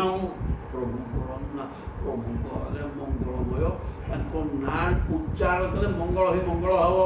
ତେଣୁ ଅମଙ୍ଗଳକୁ ବିନାଶ କରିଦେବ। ଜନ୍ନାମା ମଙ୍ଗଳ ଘ୍ନମ୍ ଶ୍ରୁତମଥ ଗଦିତମ୍। ଏବଂ ତାଙ୍କର କୀର୍ତ୍ତିକଳାପ ବା ନାମ ଶ୍ରୁତ ଶୁଣିବା ମାତ୍ରେ ବା କହିବା ମାତ୍ରେ, ଯତ୍କୃତ ଗୋତ୍ର ଧର୍ମ। ଶୁଣିବା ବା କହିଲେ ଭଗବାନଙ୍କର ନାମ ଏପରି ଯେ ଥରେ ମାତ୍ର ଶୁଣିଦେଲେ କିମ୍ବା ଉଚ୍ଚାରଣ କରିଦେଲେ ତାହା ସକଳ ଅମଙ୍ଗଳ ନଷ୍ଟ କରିଦିଏ। ଥରେ ଶୁଣିଦେଲେ ବା ନିଜେ କହିଦେଲେ, ଭଗବାନଙ୍କ ନାଁ କହିଦେଲେ ବା ଶୁଣିଦେଲେ ଅମଙ୍ଗଳ ଘ୍ନ, ସମସ୍ତ ଅମଙ୍ଗଳ ଘ୍ନ ମାନେ ବିନାଶ ହେଇଯିବ। ଯତ୍କୃତ ଗୋତ୍ର ଧର୍ମ। ଋଷିମାନଙ୍କର ବଂଶମାନଙ୍କ ମଧ୍ୟରେ କୃଷ୍ଣ ଶୀତତନ ଚିତ୍ରମ୍ କ୍ଷିତିଭର ହରଣମ୍। ତେଣୁ ପ୍ରଭୁ ଋଷିମାନେ ମଧ୍ୟ କହୁଛନ୍ତି ବଂଶମାନଙ୍କ ମଧ୍ୟରେ ଯେତେ ସବୁ ଧର୍ମ ପ୍ରଚଳିତ ହୁଏ, ଭଗବାନ ଶ୍ରୀକୃଷ୍ଣ ହିଁ ସେସବୁର ସଂସ୍ଥାପକ। ଧର୍ମ ତ ସେ ନିଜେ ମୂର୍ତ୍ତିମାନ ଧର୍ମ। ଯତ୍କୃତ ଗୋତ୍ର ଧର୍ମ। ଗୋତ୍ର ଧର୍ମ, ପ୍ରତ୍ୟେକର ଧର୍ମ କ'ଣ ନା ଧର୍ମ ହିଁ ଭଗବାନ ନିଜେ। ତେଣୁ ଧର୍ମ କଥା ମୋଟେ ଚିନ୍ତା ନ କରି ସେ ଭଗବାନଙ୍କ ନାମ ଉଚ୍ଚାରଣ କଲେ ଧର୍ମ ବଳ ହେଇଗଲା।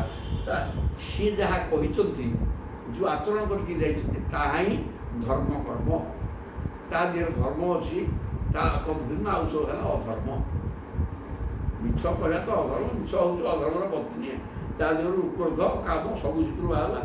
ତେଣୁ ଅଧର୍ମ ସବୁ କେବଳ ଭଗବାନଙ୍କୁ ଚିହ୍ନିକିରି ମୁଁ କିଏ ସେ ନିଜକୁ ଆତ୍ମା ଶରୀର ନୁହେଁ, ନିଜକୁ ଆତ୍ମା ବୋଲି ଚିହ୍ନି ଭଗବାନଙ୍କ ସହିତ ମିଶିବା ହେଲା ଧର୍ମ। ତେବେ କୃଷ୍ଣସ୍ୟ ଏତତ୍ ନ ଚିତ୍ରମ୍। ତେଣୁ ସେ ଭଗବାନ କୃଷ୍ଣଙ୍କ ନିକଟରେ ଏଇଟା ବିଚିତ୍ର କଥା ନୁହେଁ ଯେ ସେ ସଂସାର ଭାରକୁ ଅପହରଣ କରିବା ପାଇଁ କାଳଚକ୍ର, ଯାହାର ଆୟୁଧ ହେଉଛନ୍ତି ମହାକାଳ ବା କାଳଚକ୍ର। କାଳ ହିଁ ଚକ୍ର। ସୁନ୍ଦର ଭାବରେ କହିଲେ କାଳଚକ୍ର ଚକ୍ରାୟୁଧସ୍ୟ। ମହାକାଳ ହିଁ ଚକ୍ର ଏବଂ ସେ ଚକ୍ର ଯେଉଁଠିକି ଯିବ ତାର କାଳ ପୂରିବ। ଚକ୍ର ହାବୁଳରୁ ବର୍ତ୍ତିବାର ପ୍ରଶ୍ନ ନାହିଁ କିଏ। ତେଣୁ ଚକ୍ର ବୋଇଲେ କାଳ ଚକ୍ର, ସମୟ ଚକ୍ର, ସୂର୍ଯ୍ୟ, ସିଏ ବି ଏକ ପ୍ରକାର ସୁଦର୍ଶନ। ପାଠ ପ୍ରାୟ ଏଇ ପ୍ରକାର ହେବା ଦରକାର ମଧ୍ୟ। କାଳର ନିୟାମକ ହେଲେ ସୂର୍ଯ୍ୟ, ତେଣୁ କାଳ ହିଁ ଚକ୍ର, ଅନ୍ୟ କିଛି ନୁହେଁ। ଗୋଟେ ଚକ୍ର ଡୁକିନି ହେଲା ମାରିଦେଲା ନାହିଁ, ସମୟ ତାର ସମୟ ହେଇଗଲା, ସେ ମଲା, ଇଏ ହେଲା ପାଠ। ମହାକାଳ ହିଁ ଚକ୍ର, ତେଣୁ ଏଠି କାଳ ସ୍ରୋତରେ ସବୁ ଚାଲିଛି। ଇଏ ଆଉ ଯୋଡ଼େଇ ତିନୋଟି ଅଛନ୍ତି, ରଖିଲା ହଁ ତିନୋଟି ସରିଯିବେ। ତାପରେ କହୁଛନ୍ତି ତେଣୁ ଯିଏ କାଳ ଚକ୍ରକୁ ଧରିକି ବୁଲୁଛନ୍ତି ସିଏ ଏ ସଂସାରର ଦୁଃଖ ଅପହରଣ କରିବା ପାଇଁ ଅବତାର ନେଇଛନ୍ତି। ଅବତାର ନେଇକିରି ଅନେକ ଖେଳାଲୀଳା କରିଛନ୍ତି ଏବଂ ଦଶ ବଢ଼ି ଚାଲିଛି। ଦଶ କୀର୍ତ୍ତି ତାଙ୍କର ବିସ୍ତୃତ ହେଇଛି। ଆଉ ଏଇଟା କିଛି ଆଶ୍ଚର୍ଯ୍ୟର କଥା ନୁହେଁ ଭଗବାନଙ୍କ ପାଖରେ। ଆଉ ମାତ୍ର ତିନୋଟି ରହିଲେ କିନ୍ତୁ ବଡ଼ ବଡ଼ ଜୟତି ଜନନୀ ଭାଷା ଦେବକୀ ଜନ୍ମ ଜନ୍ମବାଦ ଯଦୁବର पार्षद स्वीः दुर्भिः अश्चन्न धर्मम् स्थिरचर वृजिनघ्न सुस्मित श्रीमुखेन ब्रजपुर वनितानां वर्धयन कामदेवं जयति जननी भाषः देवकी जन्म बाद। भगवान श्रीकृष्ण ही सकल जीवंकर आश्रय स्थान, से सर्वदा सर्वत्र विराजमान। से देवकी गर्भर जन्म होते जहाँ कहुच्छी एक गोटे कथा सी जी कौन सी गर्भर जन्म हवा कथा भी लिखा जयति जननी बास। जननी देवकी गर्भरे रही प्रभु जन्मग्रहण करते गोटे बाद गोटे लोक कथा, लोक प्रचलित कथा। ये से जन्म हवार प्रश्न किसी नहीं। जदुवर पार्षद स्वीः दुर्भिः अश्चन्न धर्म। जदुवंशी वीर माने पार्षद रूप से सेवा करते। जदुवंशी वीर सब पाखे रही पार्षद। जदुवर पार्षद स्वीः माने निजर पार्षद पाख लोक ही दुर्भिः तस्य न धर्म। समस्त जदु वीर माने पाख लोक हो सेवा करते। तेणु हे परीक्षित भगवान चराचर जगतर दुख दूरकारी स्थिरचर वृजिनघ्नम सुस्मित श्रीमुखेन। निजर श्री माने श्रीमुख, श्री माने सुंदर। से मुख एत सुंदर गोटे मुख आई नहीं। तेणु ये प्रकार सौंदर्ययुक्त मुख द्वारा स्थिरचर वृजिनघ्न वृजिन माने स्थावर जंगम कीट पतंग समस्त जगतर जीव जी प्रभु को चिंता कला तार बुर्जर माने पाप को से विनाश कर दिखती।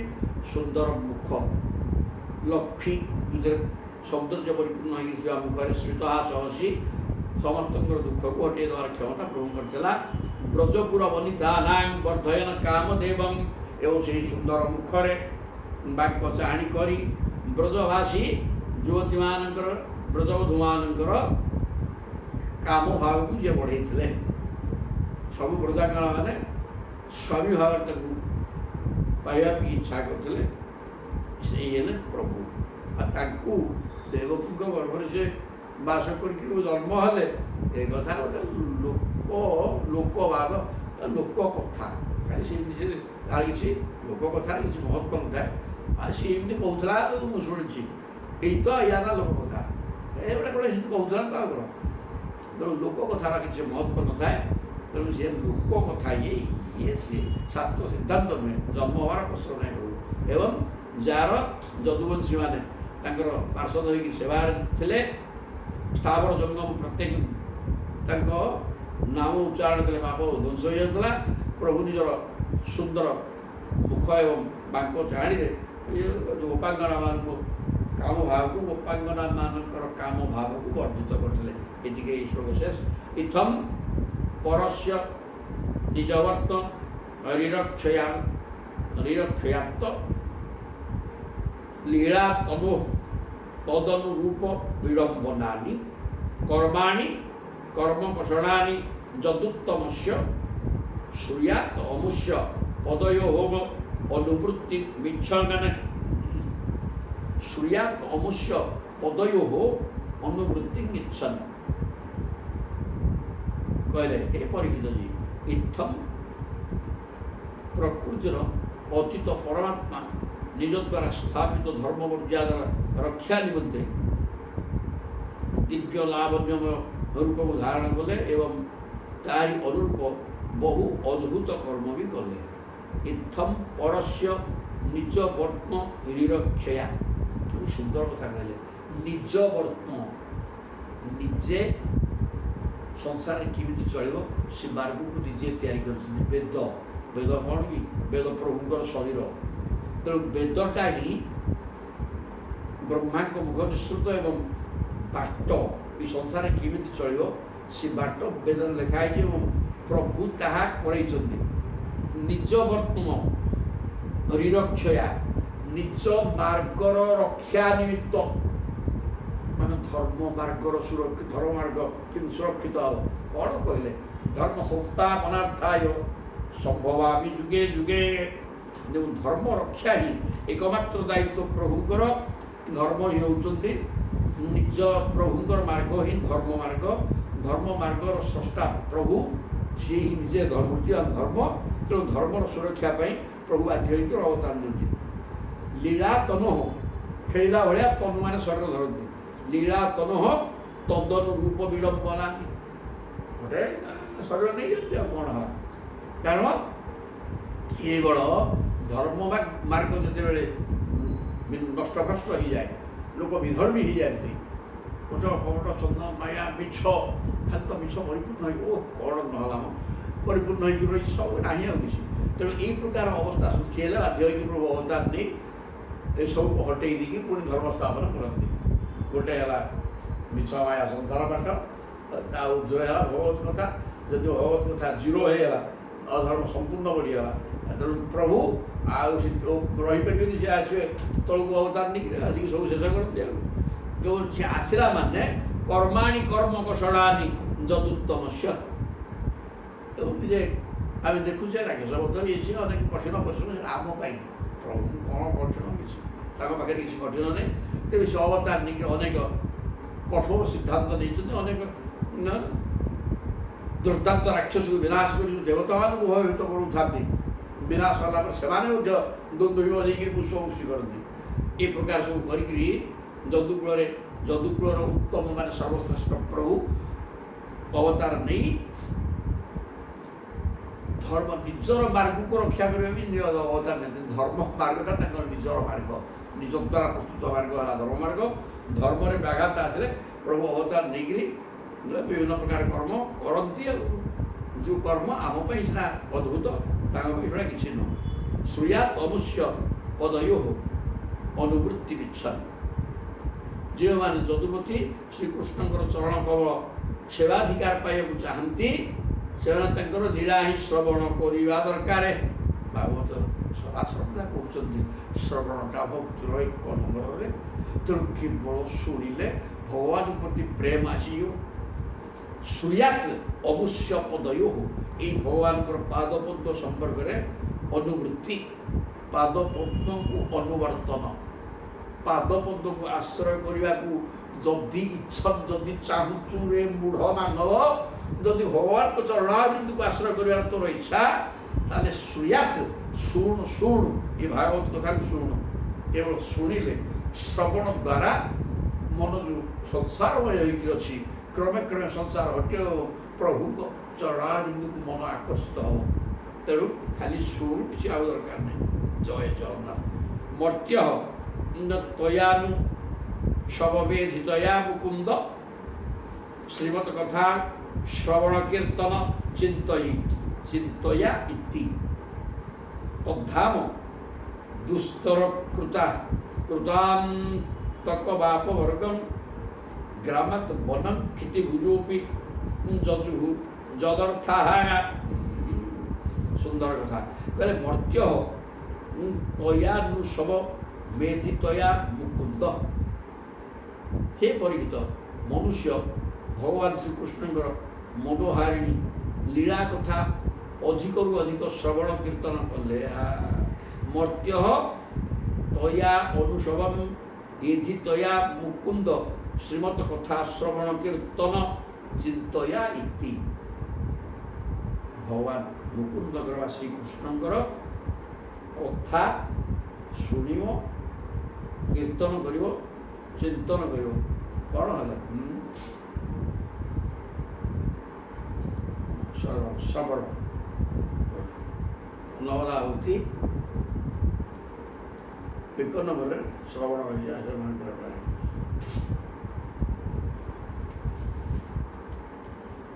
ତେଣୁ ମର୍ତ୍ୟ ଲୋକ ଶ୍ରବଣ କୀର୍ତ୍ତନ ବିଷ୍ଣୁ ସ୍ମରଣ ପାଦ ସେବନମ୍। ଶ୍ରବଣ କୀର୍ତ୍ତନ ସ୍ମରଣ ଏ ତିନି ହେଲା ମୁଖ୍ୟ। ନବଧା ଭକ୍ତିରେ ଶ୍ରବଣ କୀର୍ତ୍ତନ ବିଷ୍ଣୁଙ୍କ ନାମ କୀର୍ତ୍ତନ ଏବଂ ସ୍ମରଣ ଏ ତିନିଟା ମୁଖ୍ୟରେ। ତେଣୁ ଏଠି ସେ ତିନିଟା କଥା କୁହାଯାଇଛି ଶ୍ରବଣ କୀର୍ତ୍ତନ ଏବଂ ଚିନ୍ତନ ମାନେ ସ୍ମରଣ। ଏ ତିନିଟା ଯଦି କଲ ମର୍ତ୍ୟ ଲୋକ ଏ ତିନିକି କରିବା ଦରକାର। ଏତିକି ଆଉ ଦରକାର ନାହିଁ ନବଧା। ଏତିକି କଲେ ମଧ୍ୟ କ'ଣ ହେବ? ଭଗବାନଙ୍କ ଚରଣ ଆରବିନ୍ଦରେ ମନ ଲାଗିଯିବ, ମନ ହରଣ ହୋଇଯିବ। ତାଙ୍କ ଲୀଳା କଥା ଶୁଣୁ, ନାମ କୀର୍ତ୍ତନ କରେ ଏବଂ ଚିନ୍ତନ କରେ। ବୋଇଲେ ତଦ୍ଧାମ ଦୁସ୍ତର କୃତାନ୍ତକ ବାପ ବର୍ଗ। ତାହେଲେ ତଦ୍ଧାମ ତାଙ୍କର ଯେଉଁ ନିତ୍ୟ ଧାମ ବୃନ୍ଦା ଯେଉଁଟା ବୈକୁଣ୍ଠ, ପୁରା ବୈକୁଣ୍ଠ ଧାମ। ଯଦି ଏ ତିନିଟା କାମ କରୁ ତାକୁ ନେଇ ଭଗବାନଙ୍କର ପରମ ଧାମରେ ପହଞ୍ଚେଇ ଦେବ। ତେଣୁ ଏ ତିନିଟା କରେ। ଶ୍ରବଣଟା ଏକ ନମ୍ବର ଜିନିଷ। କିଛି ଶୁଣିଲେ, କିଛି ବୁଝିଲେ ଆସ୍ତେ ଆସ୍ତେ ପରିବର୍ତ୍ତନ ଆସିବ ଏବଂ କୀର୍ତ୍ତନ କରିବାକୁ ମନ ହେବ। ନାଇଁ ପ୍ରଭୁଙ୍କ ନାଁରେ ପାପ ନାଶ ହେଇଯିବ। ତେଣୁ ହରି ନାମରେ ପାପ କ୍ଷୟ ଯେତେ କରି ନପାରେ ପାପି ପାପ ସେତେ। ଯେତେ ପାପ କଲେ ମଧ୍ୟ ପ୍ରଭୁଙ୍କ ଏମିତି ଏଗୁଡ଼ାକ ଶୁଣିଲେ ଲୋକ ଦୁର୍ଦାନ୍ତ ଯିଏ କହେ ନାଁ ତ ନେଇଗଲେ ପାପ କ୍ଷୟ। ସବୁଦିନ ଗୋଟେ ଭଲ କରି ପାପ କରୁଥିବା, ପ୍ରଭୁଙ୍କ ନାମ ନଉଥିବା ନାଇଁ ସେମିତି କୁହାହେଇନି। ପାପ କ୍ଷୟ ହେଇଯିବ ମାନେ ଆମେ ପାପ କଲେ ପଶ୍ଚାତାପ କରିବା ଯେ ଭୁଲ କରିଦେଲି, ଏ ପ୍ରକାର ପାପ କରିବା ଉଚିତ ନୁହେଁ। ଆଉ ଦିନେ କରିବେନି, କାରଣ ଧରିକି ଶୁଦ୍ଧ ହେବ। ପ୍ରତିଜ୍ଞା କରିବ ଯେ କରିବି ନାହିଁ, ଉଠିକି ଲାଇନରେ ଚାଲିବି, ପ୍ରଭୁ ମୋତେ ଉଦ୍ଧାର କରିଦେବ ବୋଲି ଏମନ୍ତ ବିଚାର କରି ପ୍ରଭୁଙ୍କ ନାମ ନେବ ପୁଣ ନିତ୍ୟ। ଯଦି ସେ ପ୍ରକାର ପଶ୍ଚାତାପ କରିକିରି ସଦାସର୍ବଦା ପ୍ରଭୁଙ୍କ ପାଖରେ ଶରଣାଗତ ହେବ ତାହେଲେ ମୁକ୍ତି ହେବ। ନହେଲେ ପ୍ରଭୁଙ୍କ ନାଁ ନେଇଗଲେ ତ ମୁକ୍ତି ହେଇଯିବ। ସବୁଦିନ ପାପ କରୁଥିବା ନାହିଁ, ସେମିତି କିଛି ହେବନି। ତାପରେ କହୁଛନ୍ତି ସେ ପାପ ମୋଟେ ହେବନି ମୁକ୍ତି। ତାହେଲେ ଶ୍ରବଣ କୀର୍ତ୍ତନ ଏବଂ ଚିନ୍ତନ କର ବୋଲେ କ'ଣ ହେବ? ତଦ୍ଧାମ ଦୁସ୍ତର। ତାଙ୍କ ଧାମକୁ ଯିବାଟା ଏତେ ସହଜ ନୁହେଁ। ସଂସାରକୁ ତ ସଂସାର ବନ୍ଧନରୁ ତରିକି ଦୁସ୍ତର, ସଂସାରଟା ଦୁସ୍ତର, ଏଥିରୁ ପାରିବା ସହଜ ନୁହଁ। ଏହା ମାୟା ଭୟଙ୍କର। ତେଣୁ ଏ ମାୟାକୁ ଟପିକିରି ପ୍ରଭୁଙ୍କ ପାଖକୁ ଯିବା ଏତେ ସହଜ ନୁହଁ। ତେଣୁ ଶ୍ରବଣ କୀର୍ତ୍ତନ ଏବଂ ଚିନ୍ତନ ଟିକେ କରରେ ମୁକ୍ତି ହେଇଯିବୁ। ଆଉ ଯମ ଭୟ ନାହିଁ। କୃତାନ୍ତକ ବାପ ବର୍ଗ। କୃତାନ୍ତ ମାନେ ଯମ ଦଣ୍ଡରୁ ଉଦ୍ଧାର ପାଇ ମୁକ୍ତି ଲାଭ କରିବୁ, ଦୁସ୍ତର ମାୟାକୁ ତରିଯିବୁ, ତାଙ୍କ ଧାମକୁ ଯିବୁ ହେରି ବୈକୁଣ୍ଠକୁ। ଆଉ ଟିକେ ପରେ ଏଇ ତିନିଟା କଥା ନବଧା ଭକ୍ତି କୁହାଯାଇଛି। ଏ ତିନିଟା ମୁଖ୍ୟ ଶ୍ରବଣ କୀର୍ତ୍ତନ ବିଷ୍ଣୁ ସ୍ମରଣ। ଏତିକି କଲେ ଯଥେଷ୍ଟ ହେଲା। ଗ୍ରାମାତ୍ ବନମ୍। ଆରେ ଏଇ କଥା କରିବା ପାଇଁ ଏ ଗାଁ ଗହଳିକୁ ଛାଡ଼ିକିରି କ୍ଷିତିଭୁଜ ରାଜା ମାନେ ମଧ୍ୟ ବନଂ ଯଜୁଃ, ବନକୁ ଯାଇକିରି ବାନପ୍ରସ୍ଥାଶ୍ରମରେ ଯାଆନ୍ତି। ଗୃହସ୍ଥାଶ୍ରମ ଶେଷ କରି ପ୍ରଜାପାଳନ ସରିଗଲା, ବୟସ ଅଧିକା ହେଇଗଲା, ପୁଅକୁ ସାମ୍ରାଜ୍ୟ ପ୍ରଦାନ କରି ଜଙ୍ଗଲରେ ପଶି ପ୍ରଭୁଙ୍କୁ ଆରାଧନା କରି ମୁକ୍ତିର ବାଟ କରନ୍ତି। ତେଣୁ ଏ ସଂସାରରେ ଠା କିଛି ଅସୁବିଧା ନାହିଁ। ଜଙ୍ଗଲ ଆଉ ନାହିଁ କି ଜଙ୍ଗଲରେ ରହିକି ତପସ୍ୟା କରିବା ଆଉ ଯାଏ ନାହିଁ ସେ ପାଠ। ବର୍ତ୍ତମାନ କଳିଯୁଗ, ଏଥିରେ ମଧ୍ୟ ସାଧନା ସମ୍ଭବ ନୁହଁ।